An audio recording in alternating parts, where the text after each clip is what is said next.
Thanks, everyone. Good afternoon. First of all, we're not for entrepreneurs in India alone. We're for entrepreneurs everywhere on the planet. So TIE was started in 1992 in Silicon Valley. It was started because a bunch of successful Silicon Valley entrepreneurs were waiting for the Indian ambassador, and he was late because it was the Indian way. And so they realized after they started talking to each other that maybe it made sense to get together more often. And so they started getting together and they formed TIE. So the principles with which TIE was born, one, it is a nonprofit, but it's not a charity, number one. Number two, it believes that believes in wealth creation through entrepreneurship and then giving back. You can't give back if you don't have wealth.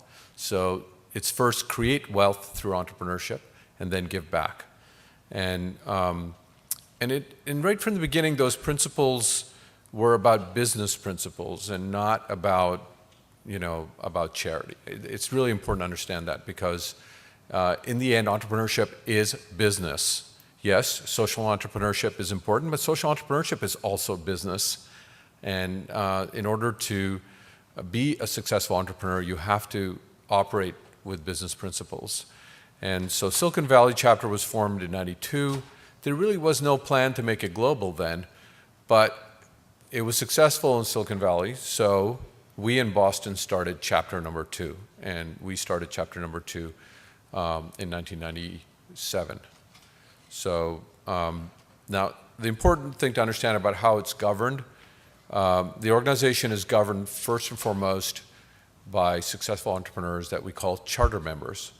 And every charter member basically pays somewhere between $1,500 and $2,000 a year. And plus, they give back. So money's not enough. They also have to give back with their time.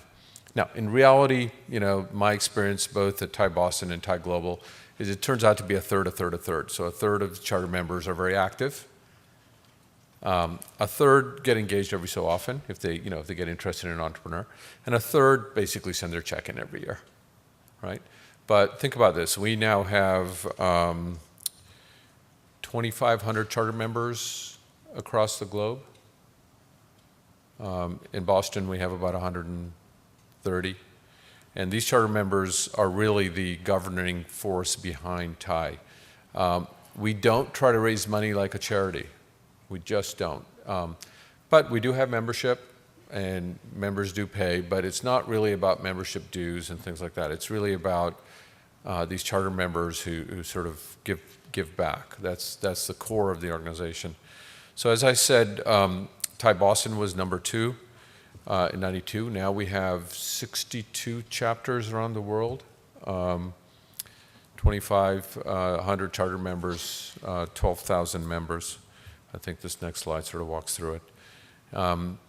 It's become a pretty important organization, but it's not meant to be an Indian organization. So the first bunch of chapters were here in the US. So a lot of the principles and culture was built around the US, and then it spread to India, right? So India came well after the first bunch of chapters were created. And that's important because Indian business culture, I'm sure, is probably not that different than Egyptian business culture. I've never done business in Egypt, so I don't know. But these are both cultures that are thousands of years old, and at one point we were at the top of the world, and we're not any longer. And for us to get back on the top of the world, there's only one way, and it's got to be the way of entrepreneurship. There's no other way. There's no other quick way to wealth creation. There's pretty much anything that can be dug out of the ground has been dug out of the ground. There's not much else left to dig out of the ground.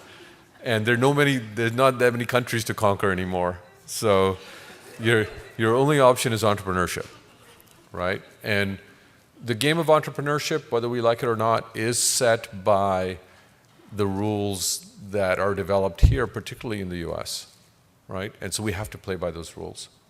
And so here in Boston, we've got a pretty vibrant entrepreneurial ecosystem, as we know. TIE is one of the organizations here. At one point, it was actually almost at the top of the game here in Boston, and then we sort of lost it, frankly.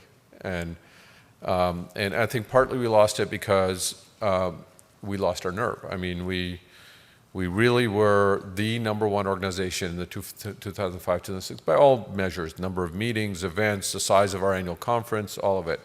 And then we sort of, didn't go mainstream. And we sort of stuck to, the Indian kind of diaspora. And I think that's something that you guys have to think about, because it sounds like it's Rise Egypt, but it sounds like it's going to be Rise, Jordan and Rise lots of other countries, I'm guessing. I haven't talked to Mona yet, so I have no idea what the strategic plan is. I'm sure she has one. The activities that you're going to take on are going to be the same in most chapters. So what we do in Boston is pretty similar to what we do everywhere else. So networking, we talked about the power of networking, extremely important. I should also mention that because of the TIE network, a blind student from India, from a small village who had no chance, got into MIT and just graduated this year. So, so yes, networking is really important, and we do a lot of networking. We do a lot of events, and then after networking is mentoring. This is really important, right? And this is what you just tried to do by mentoring. It's really hard to make this happen because people don't have time. Everybody's short of time. Time is your most valuable commodity, but you've got to find those successful entrepreneurs who are going to mentor the next generation. That has to be the core of the organization. That's why the way we've organized around charter members really works well, because the charter members don't only give money, but they also mentor, right? As part of mentoring, we've started a number of programs here in Boston that have spread globally. 2 in particular stand out. One is called TYE, TIE Young Entrepreneurs. It actually started when I was president. It started as a 10K business plan competition for high school students. And it's now become global, so we have this high school global competition, and you should see these presentations. I mean, it'll blow you away. These kids are just amazing. They're very good. And some of those kids have gone on to actually, after they've gone to university and stuff, have started companies. So it's really great. The other program we started is called TIE SLP, Startup Leadership Program, and it's also gone global. And it's a training program to train people on what it means to be an entrepreneur. And then lastly, it is also about money. And this actually came much later. So TIE Angels has formed just recently. TIE's been around for 20 plus years. And TIE Angels has just formed recently. We've just started making investments in Boston. We've made a handful of investments.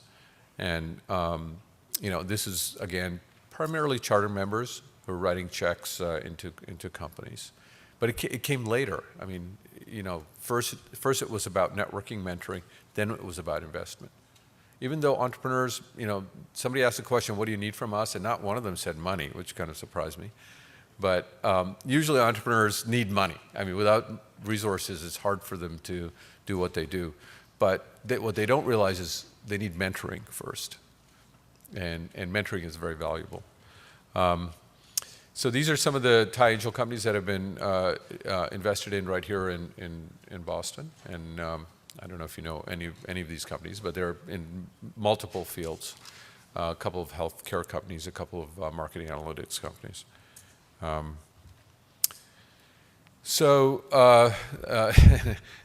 sorry, I thought I removed this slide, but these two were actually TYE companies. And are now going on to start companies.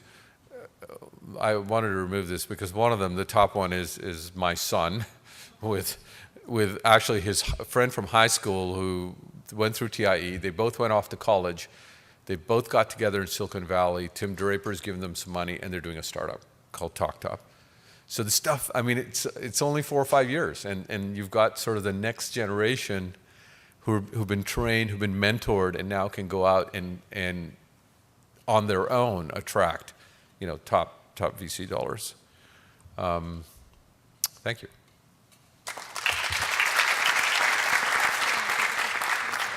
Okay, sure, yeah. Does that work? Yeah. So what I'd like to do is something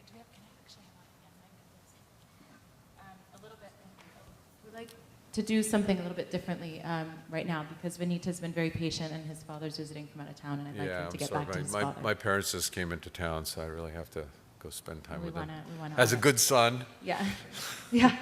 So we want to honor that. So what I'd like is to be able to ask Vinit a few questions before he goes, and then we'll continue with the rest of the panel. I would like to start, if you don't mind, by asking, what is the relationship then with this network in India? So I don't remember exactly how many chapters there are in India. Probably, I'm guessing, about a dozen. Interesting enough, the chapters in the US really used to be the most powerful and biggest. Silicon Valley still is. Boston's not any longer, because the chapters in India now have grown bigger. And why? Because India has sort of emerged as an entrepreneurial place. So the chapters in Delhi, Bombay, Bangalore are bigger than Boston now. So the relationship is that we're all part of this Thai Global, and yeah, so it's a very good question. I'd totally forgotten. So when we first started this thing off, it was never meant to be global.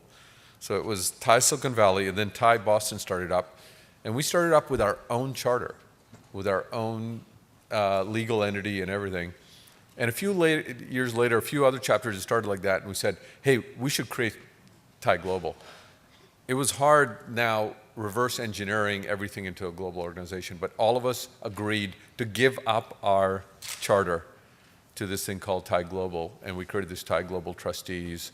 And so the Thai Global Trustees, which are elected, I was elected for 2 terms, are the ones that govern the entire organization. So there's trustees from Indian chapters, trustees from chapters in Europe, Japan.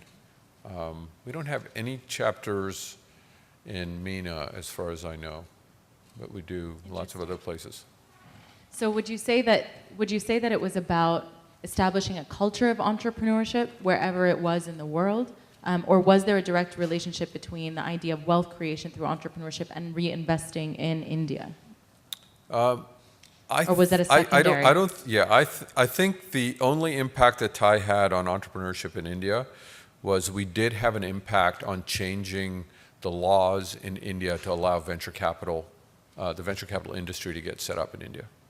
So that was a direct impact where we presented a white paper to the government of India, came from Thai, and that actually had an impact in changing laws, and the venture capital industry, predominantly from the US, moved into India as a result of that. Does anybody have other questions? We'll take 2 questions for Vinit, and then we'll let him. Yes, hi. So my question is, if I understand correctly, when this started out, it was for Indian diaspora or Indian entrepreneurs here in the US. And then you started the Indian chapter. Yeah. So if that understanding is correct, then I would ask both you and Mona to tell me if you think that this also might be a viable idea, not to just support people and entrepreneurs, Egyptians in Egypt, but also support those who might be here, that might then become, I mean, since they're here and they have more access to capital and so on and all that, would that then become, like in the case of become very strong support? Yeah, that's a great question. But let me explain why it was formed here. Part of the reason it was formed here is in Silicon Valley and in Boston in the 90s, there was this feeling that Indians were really good VP of engineering people, but not CEOs, right? And so there was this equivalent of this glass ceiling. And so a bunch of these entrepreneurs felt, well, that's not true. We can be CEOs. And part of the reason why Thai was formed was to create that, the social gathering to support each other and also to tell the community that we could be CEOs. So it wasn't started in the beginning to support entrepreneurship in India. It was actually started to support the diaspora here in the US. And possibly, I don't know how big the Egyptian entrepreneurship diaspora is in the US. The Indian one happened to be pretty big. So. Well, we're, I think, a largely professional diaspora as well. I would say to